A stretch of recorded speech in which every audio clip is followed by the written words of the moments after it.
ग्वालियर की कलेक्टर साहिबा श्रीमती रुचिका चौहान श्रीमद् भागवत कथा में पहुंचकर भागवत जी और व्यास जी का पूजन कर व्यासपीठ का आशीर्वाद लिया। ग्वालियर के बसंत विहार कॉलोनी स्थित श्री त्र्यंबकेश्वर मंदिर पर चल रही श्रीमद् भागवत कथा में नंदोत्सव था।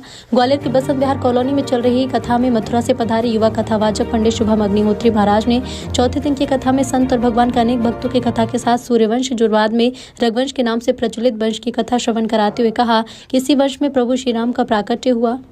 राजा दशरथ जी की चतुर्थ अवस्था आ गई लेकिन उनके पुत्र न होने के कारण बहुत दुख हुआ। जब दुख हुआ तो उन्होंने अपने दुख को किसी से नहीं कहा और कहा कि कहना भी नहीं चाहिए। रहीमदास जी ने सुंदर बात कही, रहीमन निजमन की व्यथा मन ही राखो गोय, सुनी इठले हैं लोग सब बांट न लई है कोई।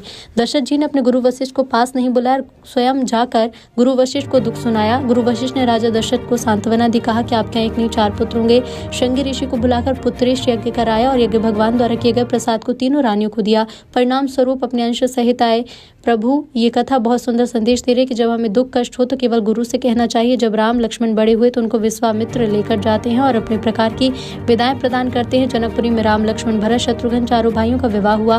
कैकेयी माता ने वरदान में दशरथ जी से राम के लिए वनवास मांगा। लोग कैकेयी माता को आज भी सम्मान दृष्टि से नहीं देखते, सुमित्रा को रखते हैं परंतु कोई भी पुत्री का नाम कैकेयी नहीं रखता। जबकि सत्यता यह है कि राम को भगवान राम यदि किसी ने बनाया तो कैकेयी माता ने।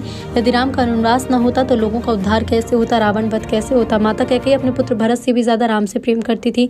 वनवास विषय में श्री राम और कैकेयी जी आपस में पहले भी बात हो चुकी थी। राम ने कैकेयी से कहा था कि ये कार्य केवल आप ही कर सकती हो। कैकेयी ने कहा कि मैं राम की खुशी के लिए कुछ भी कर सकती हूँ। राम ने भी कहा कि इससे आपको संसार में अपयश मिल सकता है। कैकेयी ने कहा कि मैं अपने पुत्र राम की खुशी के लिए अपयश भी सहन कर लूंगी। इसके बाद चंद्रवंश की कथा सुनाते हुए श्री कृष्ण के प्राकट्य का प्रसंग सुनाया। नंद के आनंद भयो जय कन्हैया लाल की से पंडाल गूंज गया, बधाइयां लुटाई गईं, श्रोताओं ने नाच झूमकर नंदोत्सव मनाया और अंत में सभी भक्तों ने आरती भी उतारी।